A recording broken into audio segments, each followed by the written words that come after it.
Selamat pagi semuanya, selamat datang di mata kuliah Medical Surgical Nursing 2. Pada week yang pertama ini kita akan mempelajari tentang asuhan keperawatan pada pasien dengan diabetes mellitus.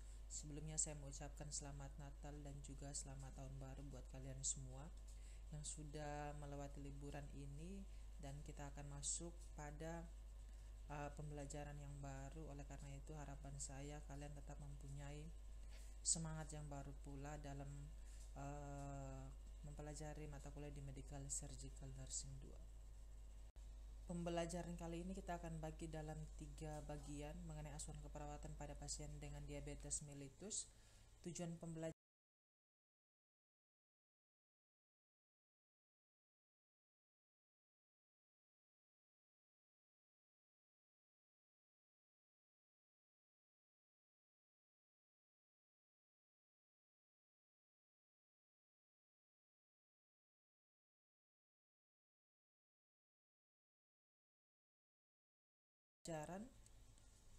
yaitu yang pertama, mahasiswa mampu memahami definisi, klasifikasi, etiologi, dan faktor risiko. Setelah itu manifestasi klinis seperti bagaimana patofisiologinya, pencegahan dan komplikasi dari penyakit diabetes mellitus. Yang kedua adalah mahasiswa mampu memahami kira-kira pemeriksaan penunjang dan diagnostik untuk pasien dengan DM itu seperti gimana. Yang berikutnya adalah mahasiswa mampu memahami manajemen pengobatan dari sisi farmakologi dan sisi non-farmakologi pada pasien dengan diabetes mellitus itu seperti bagaimana. Dan yang terakhir tentunya mahasiswa harus memahami asuhan keperawatan pada pasien dengan diabetes mellitus. Oke, sebelum kita membahas lebih lanjut mengenai diabetes, mari kita sama-sama mereview mengenai anatomi fisiologi. Kira-kira organ apa sih yang paling berpengaruh atau berkaitan dengan pasien dengan DM? Nah, organnya yaitu adalah pankreas. Nah, pankreas ini apa? Pankreas ini merupakan organ penting dalam sistem pencernaan dan juga sistem endokrin yang letaknya terletak pada rongga perut bagian atas. Jadi, pankreas ini bukan hanya berperan dalam sistem endokrin, tapi juga berperan dalam sistem pencernaan. Nah, pankreas ini secara anatomi fisiologi berbentuk lonjong seperti, kalau kita lihat seperti ikan ya, dan panjangnya sekitar 15 sampai 20 cm pada orang dewasa. Nah, pankreas ini memiliki beberapa bagian, ada tail, bodinya, headnya, gallbladder, bile duct, dan terletak di dekat duodenum. Jadi kalau misalnya kita lihat lagi secara anatomi fisiologi, bagian kepala pankreas ini terletaknya di lengkungan dari duodenum itu sendiri, dan ini merupakan bagian yang paling tebal. Terus kita lihat lagi bagian leher. Bagian leher ini merupakan bagian yang pendek yang menghubungkan antara kepala dan juga badan pankreas. Nah, karena kita berbicara mengenai diabetes mellitus dan kita tahu sendiri bahwa fungsi pankreas itu ada 2, dia mengatur bagian sistem pencernaan dan juga sistem endokrin. Dari sistem pencernaan sendiri fungsinya adalah fungsi eksokrin, menghasilkan enzim-enzim pencernaan, misalkannya amilase ya, enzim amilase, enzim lipase, dan juga enzim protase.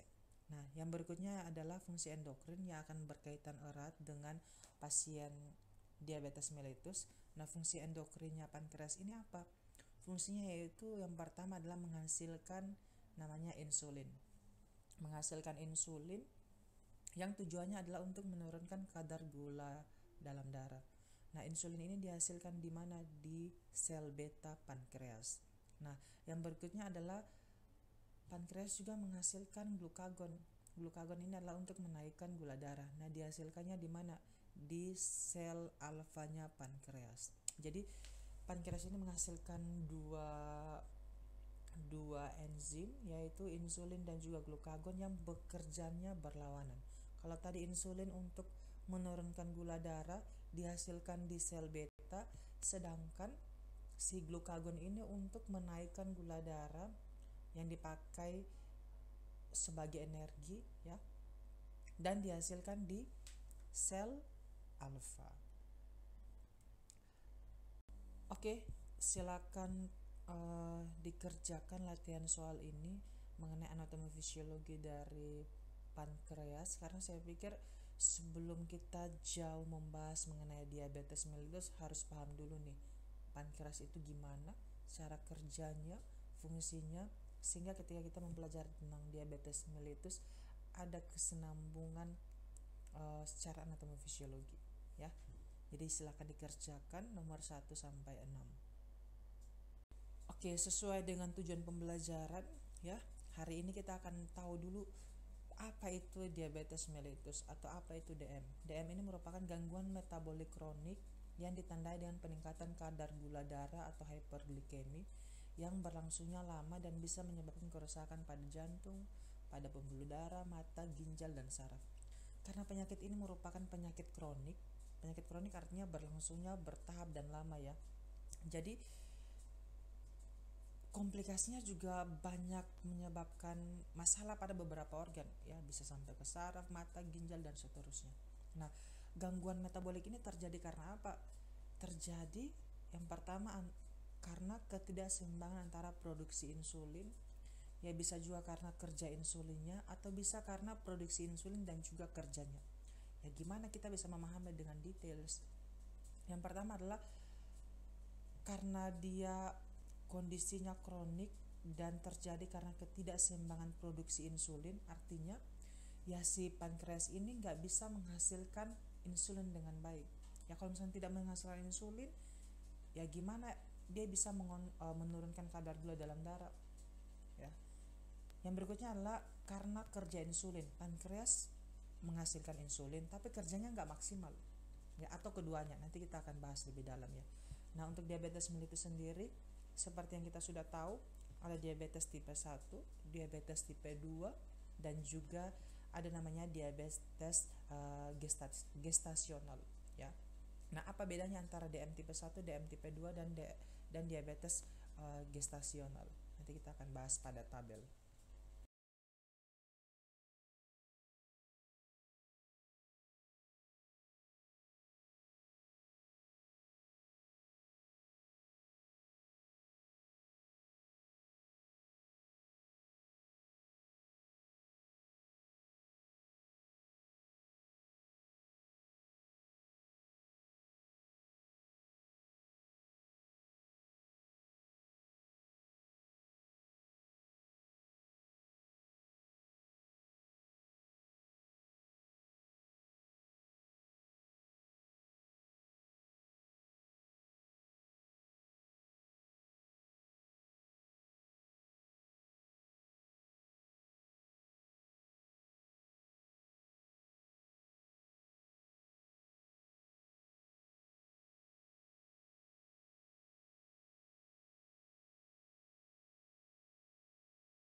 Oke, kita akan bahas mengenai klasifikasi dari diabetes. Ini saya sudah membuat tabel sehingga memudahkan kalian untuk memahami apa bedanya sih antara DM tipe 1, DM tipe 2, dan juga GDM atau diabetes gestasional.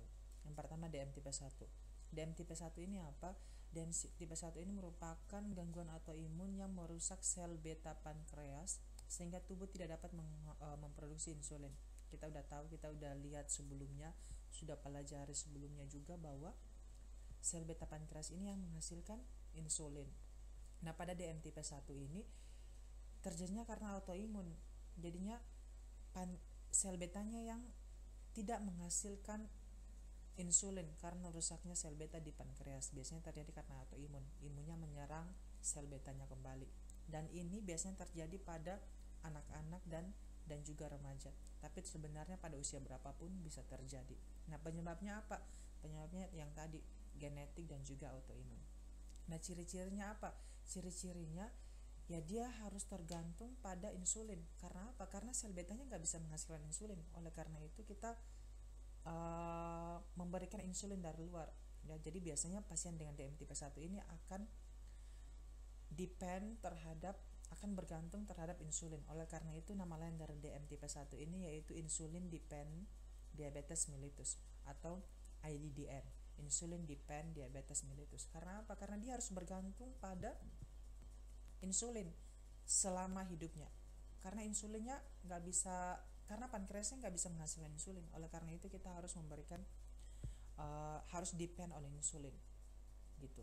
Nah, gejalanya apa biasanya? Bisa poliuri. Poliuri itu artinya kencing terus menerus atau buang air kecil terus menerus ya. Ada polidipsi, rasa lapar yang berlebihan, dan juga penurunan berat badan. Pengobatannya dengan apa? Ya udah dengan insulin. Nah, itu yang tadi kita lihat di definisinya. Penyebabnya yaitu karena produksi insulin. Yang berikutnya kita boleh lihat, yang berikutnya adalah DM tipe 2. DM tipe 2 ini apa? Merupakan gangguan metabolik akibat resistensi insulin atau produksi insulin yang tidak mencukupi. Jadinya insulinnya, pankreasnya, sel betanya menghasilkan insulin, tapi insulinnya tidak bekerja secara maksimal. Ya. Nah, ini penyebabnya karena apa? Yang pertama, karena gaya hidup, ya. Obesitas, ya, merokok. Nanti kita lihat faktor risikonya di bagian akhir, ya. Ada juga faktor genetik, ya. Dan gejalanya biasanya awalnya karena ini kronis, ya, biasanya awalnya tanpa gejala, asimptomatik. Namun lama kelamaan akan menimbulkan gejala, ya. Ya, gejalanya apa? Ya bisa sama kayak DM tipe 1 tadi, ya.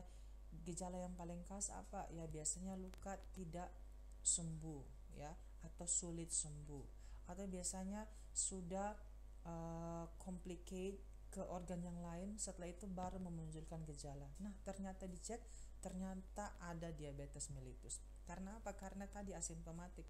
Ya pada onset yang pertama ya tidak terdetek dengan baik, ya. Nah, pengobatannya dengan apa? Pengobatannya dengan bisa diet, olahraga, obat oral, atau bisa juga dengan insulin. Ya, sebenarnya DM tipe 2 ini pankreasnya masih bisa menghasilkan insulin, tapi kerja si insulin ini tidak semaksimal atau sudah tidak bekerja dengan baik, sudah resisten insulin. Oleh karena itu, ya untuk pasien-pasien dengan DM tipe 2 ini tidak harus bergantung pada insulin. Kalau tadi DM tipe 1 harus bergantung pada insulin karena sudah nggak bisa lagi menghasilkan insulin si sel betanya. Oleh karena itu namanya insulin dependent diabetes mellitus, ya, IDDM. Tapi kalau misalkan DM tipe 2 ini agak berbeda, ya, tidak depend terhadap insulin. Oleh karena itu namanya non insulin dependent diabetes mellitus atau NIDDM, ya. Oleh karena itu pengobatannya bisa dengan apa aja? Bisa diet, olahraga, obat oral. Nanti obatnya akan kita diskusi di belakang, ya. Bisa juga dengan insulin. Kalau misalkan sudah tidak bisa lagi dengan diet, olahraga, dan obat oral. Nah, yang berikutnya adalah diabetes gestasional. Nah, diabetes gestasional ini dari namanya aja sudah bisa ketahuan, ya. Diabetes yang terjadi selama kehamilan dan biasanya akan hilang setelah melahirkan atau setelah partus. Kenapa demikian? Nah, diabetes tipe yang gestasional ini biasanya terjadi pada masa kehamilan, masa trimester kedua dan juga trimester ketiga. Terjadinya karena apa, Pak? Karena perubahan hormonal kehamilan yang menyebabkan resistensi insulin, dan biasanya akan akan sembuh setelah melahirkan. Tapi dampaknya apa ya? Dampaknya bisa bisa berdampak pada janin dan pada proses partus, ya. Pada janin apa yang bisa dampak yang bisa kita lihat ya, resiko komplikasi pada ibu dan juga pada janin, ya. Nah, untuk pengobatannya dengan apa? Pengobatannya bisa modifikasi gaya hidup, pemantauan GDS, dan juga pemberian insulin sesuai dengan hasil kadar gula darah atau sesuai dengan pertimbangan dari dokter spesialis. Ya gitu ya. Jadi kita bisa kolaborasi dengan dokter, kira-kira pasien ini perlu nggak. Oleh karena itu kita harus pantau dulu nih hasil GDS-nya gimana. Jadi bukan hanya pada ibu hamil kita nggak perlu cek gula darah ya, karena ini juga berisiko pada ibu hamil, ya. Ya kita bisa pantau gula darahnya seperti gimana. Kolaborasi dengan dokter untuk pemberian insulin if needed, jika dibutuhkan.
Oke, selanjutnya kita akan bahas mengenai etiologi dan juga faktor risiko. Kira-kira penyebab dan faktor risiko yang bisa terjadi pada pasien dengan DM ini apa aja?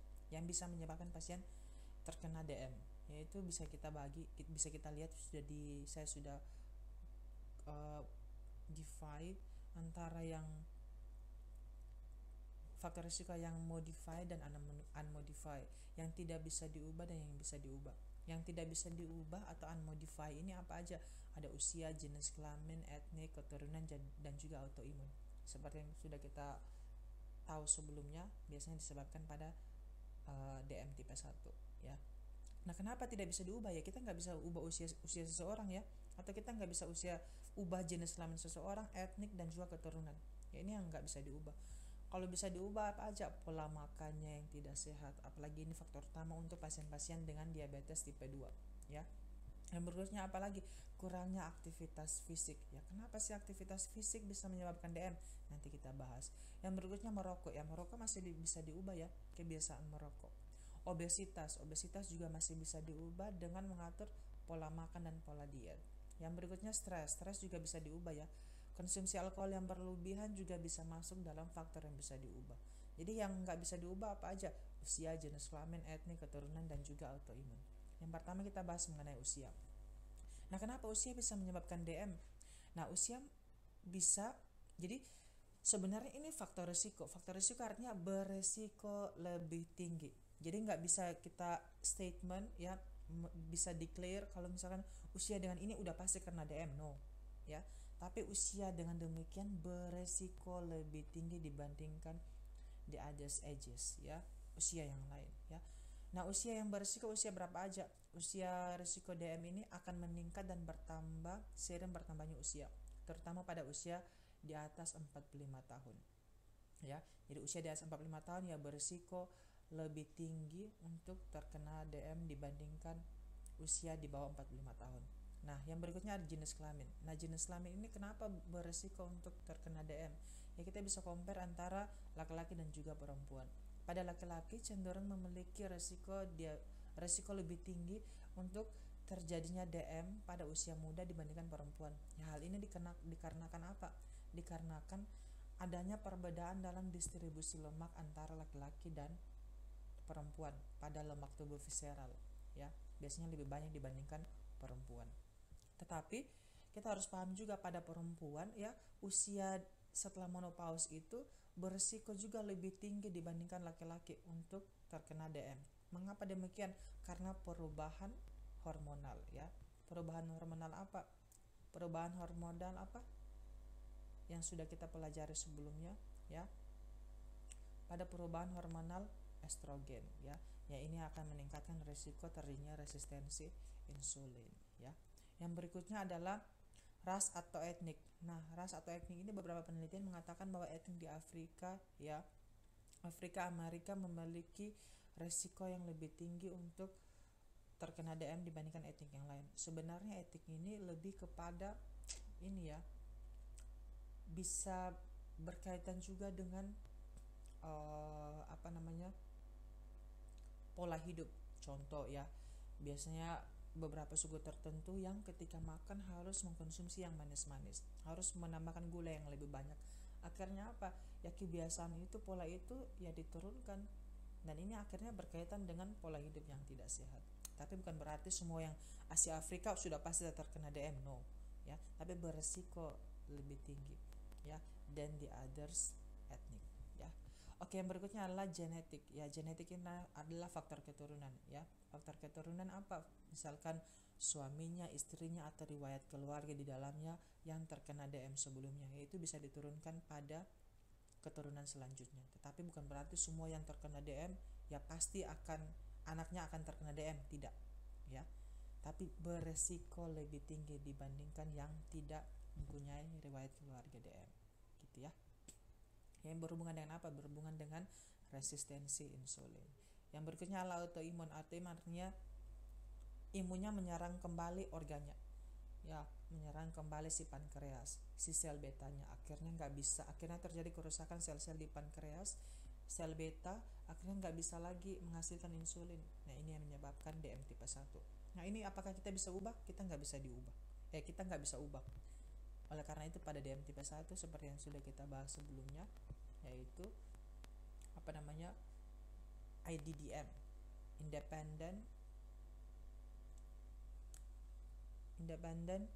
insulin independent diabetic mellitus, ya. Yang berikutnya adalah faktor yang bisa diubah. Faktor yang bisa diubah ini apa? Pola makan yang tidak sehat. Nah, ini menjadi faktor utama khususnya DM tipe 2, ya. Pola makan tidak sehat seperti apa?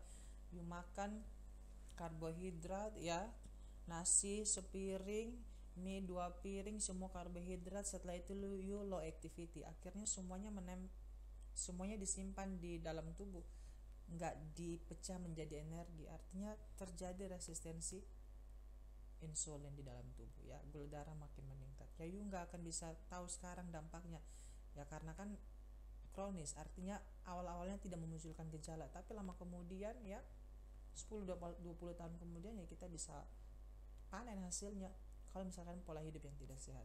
Ya, kurangnya aktivitas fisik juga demikian, ya, bisa menyebabkan DM. Merokok juga demikian, khususnya nikotin yang bisa menyebabkan resistensi insulin. Ya, insulinnya nggak bisa bekerja dengan maksimal. Ya, yang berikutnya obesitas sudah jelas, ya, bisa menyebabkan diabetes. Yang berikutnya stres, ya, yang menyebabkan produksi hormon yang lain, ya, adrenalin, yang akhirnya bisa menyebabkan resistensi insulin. Hasil akhirnya resistensi insulin. Begitupun dengan konsumsi alkohol yang berlebihan, ya. Nah, stres juga kenapa bisa menyebabkan DM atau depresi ya. Stres yang kronis dan depresi ya dapat mempengaruhi metabolisme tubuh ya, akhirnya bisa meningkatkan risiko untuk terkena DM ya. Merokok juga demikian ya. Kebiasaan merokok dapat meningkatkan risiko diabetes karena apa? Karena merusak pembuluh darah sisa nikotin ini, dan hasil akhirnya adalah memperburuk resistensi dari insulin gitu ya. Pola makan udah jelas ya. Oke, yang berikutnya adalah manifestasi klinis atau tanda dan gejala. Tanda dan gejala pada pasien dengan DM ini seperti apa? Yang pertama adalah poliuri. Poliuri artinya sering buang air kecil. Yang berikutnya polidipsi, sering merasa haus. Polifagi, sering merasa lapar ya. Kelelahan, penglihatan kabur, luka sulit sembuh, terjadi penurunan berat badan, pusing, mual, muntah. Kalau misalkan sudah sampai ke menyebabkan kerusakan organ yang lainnya, komplikasi.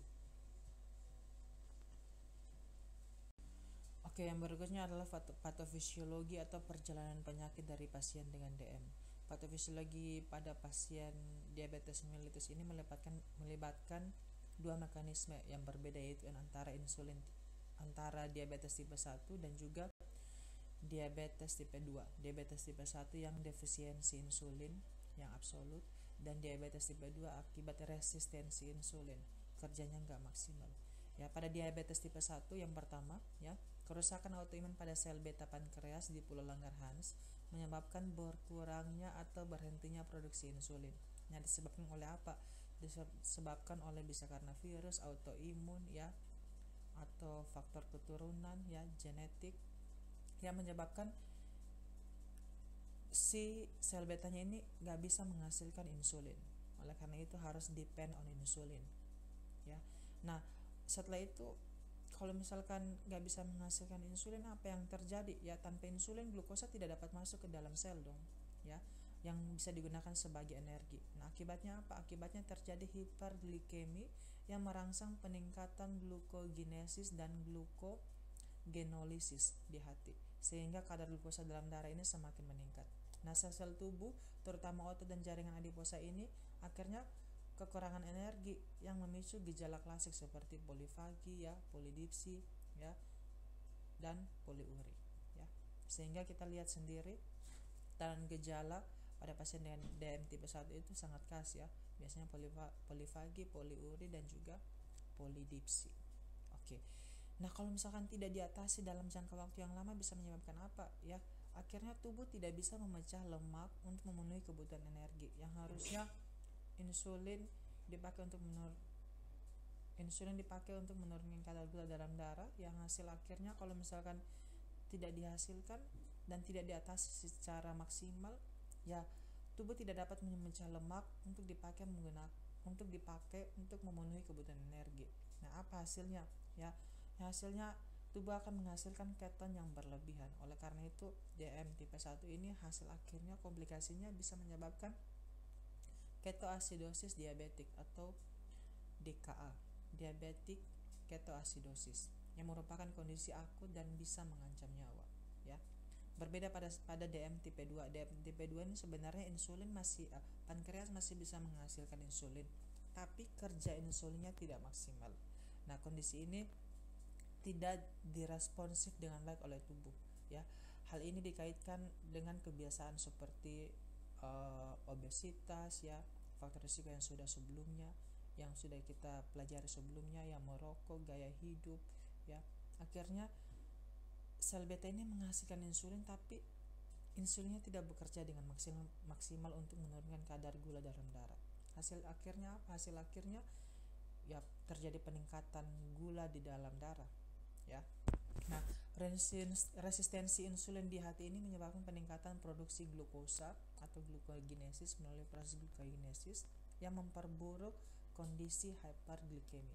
Nah, kondisi ini akan menimbulkan beberapa penyakit serius atau komplikasi seperti HHS ya, hyperglycemic hyperosmolaritas syndrome ya, dan komplikasi seperti retinopati ya, neuropatik diabetik, seperti mungkin kalian pernah lihat keluarga, teman, kenalan yang sampai lukanya tidak sembuh-sembuh ya. Ini merupakan komplikasi dari diabetes mellitus ya. akibat peningkatan kadar glukosa dalam darah yang terlalu tinggi dan tidak diobati.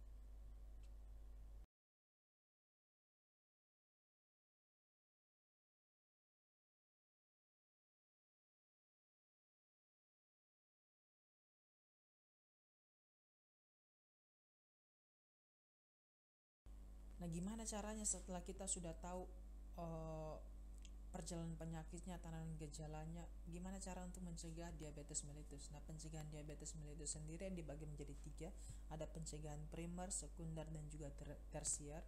Pencegahan primer ini ditargetkan untuk pasien-pasien yang belum menderita diabetes tetapi memiliki faktor risiko diabetes seperti obesitas, riwayat keluarga, ya, gaya hidup yang tidak sehat. Jadi dikhususkan pada pada individu yang belum terkena diabetes. Nah, tindakan yang dilakukan apa aja? Yaitu bisa dengan pola makan yang sehat, ya, melakukan aktivitas fisik yang rutin, ya, manajemen berat badan kalau misalkan memiliki faktor risiko obesitas, ya. Yang berikutnya adalah hindari kebiasaan buruk, ya, seperti merokok, meminum alkohol, ya, yang merupakan high risk atau faktor risiko yang tinggi untuk terkena diabetes. Dan juga bisa melakukan edukasi dan pemeriksaan rutin supaya bisa detect lebih awal sehingga penanganannya lebih cepat, ya, dan meminimalisir komplikasi yang akan dialami, ya. Yang berikutnya adalah pencegahan sekunder. Pencegahan sekunder ini ditargetkan untuk pasien-pasien pre-diabetes atau yang sudah memiliki diabetes. Tujuannya adalah untuk mencegah komplikasi yang akan dialami. Kalau tadi yang primer untuk yang belum terkena, yang sekunder ini sudah terkena untuk mencegah terjadinya komplikasi. Nah, penanganannya apa aja? Penanganannya dengan pengendalian gula darah, ya, kontrol gula darah yang rutin, pencegahan komplikasi dan edukasi lanjutan. Kira-kira harus melakukan treatment yang seperti apa sesuai dengan faktor risiko yang dialami oleh pasien atau sesuai dengan tanda dan gejala, ya, kebiasaan yang biasa dilakukan oleh pasien. Yang berikutnya adalah pencegahan tersier. Kalau tadi pencegahan sekunder dilakukan pada pasien yang sudah terkena DM dan tujuannya untuk mencegah komplikasi. Kalau ini tersier ini pasien yang sudah terkena DM dan sudah memiliki komplikasi tujuannya adalah untuk mencegah memburuknya kondisi yang dialami akibat komplikasi yang diderita, ya. Nah, tindakannya apa saja? Dengan rehabilitasi fisik untuk neuropati diabetik. Tindakan lainnya yaitu penata laksanaan penyakit jantung, stroke akibat dari DM ini, ya. Yang berikutnya adalah penanganan atau perawatan intensif untuk luka diabetik, ya. Karena tujuannya tadi kita lihat untuk yang sudah terkena DM dan yang memiliki komplikasi.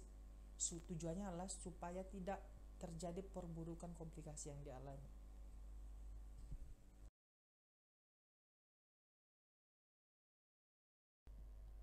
Berikutnya kita akan mempelajari tentang komplikasi dari DM, ya. Komplikasi DM ini muncul secara mendadak dan membutuhkan penanganan segera. Yang pertama adalah ketoasidosis diabetik atau KDA atau dalam bahasa Inggrisnya diabetic ketoasidosis atau DKA.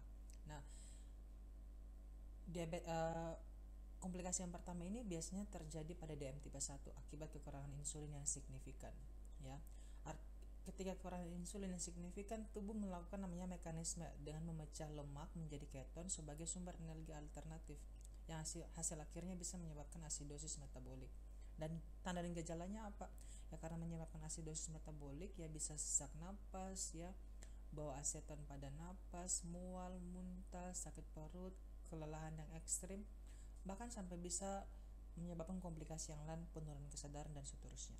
Nah, untuk DKA ini, pemeriksaan diagnostik yang pasti untuk mendiagnosis DKA ini adalah yang pastinya pemeriksaan gula darah, ya.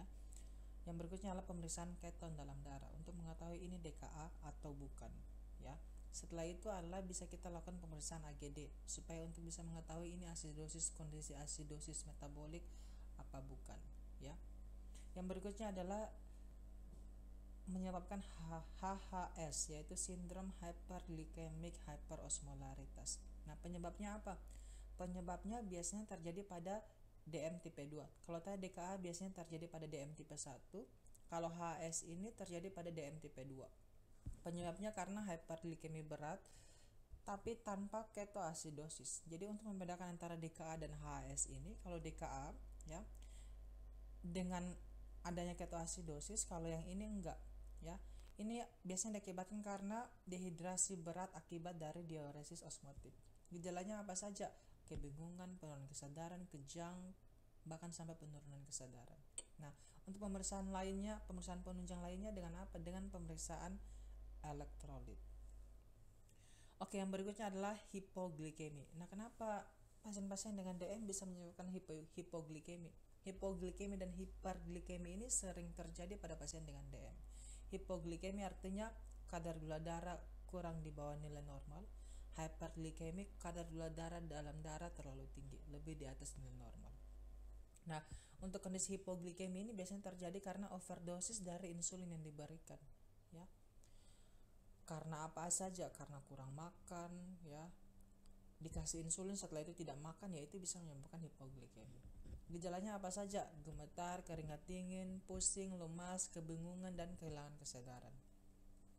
Begitupun juga dengan hyperglikemi. Berbeda kondisi, ya. Gimana kita membedakan antara ini hipoglikemi atau hyperglikemi? Ya bisa kita pastikan dengan pemeriksaan gula darah. Yang berikutnya adalah penyakit jantung koroner. Nah, penyakit jantung koroner ini bisa diakibatkan karena komplikasi dari DM. Sudah kita belajar juga sebelumnya ya, CAD ya. Beberapa faktor risikonya itu salah satunya adalah diabetes mellitus.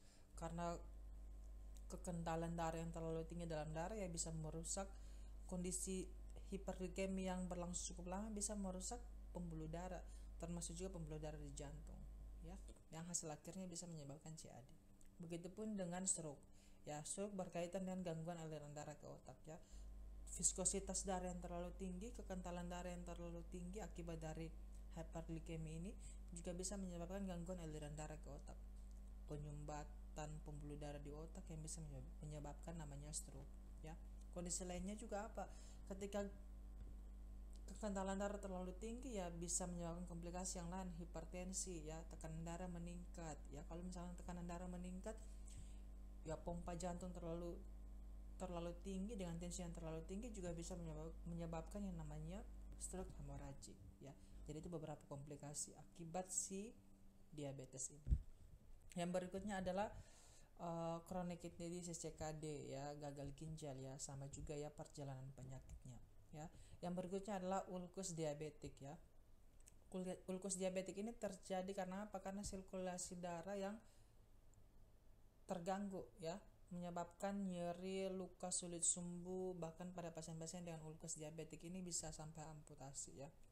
Luka yang sulit sembuh ini merupakan akibat dari neuropati atau sirkulasi yang terlalu buruk dan hasil akhirnya beresiko terjadi infeksi hingga amputasi.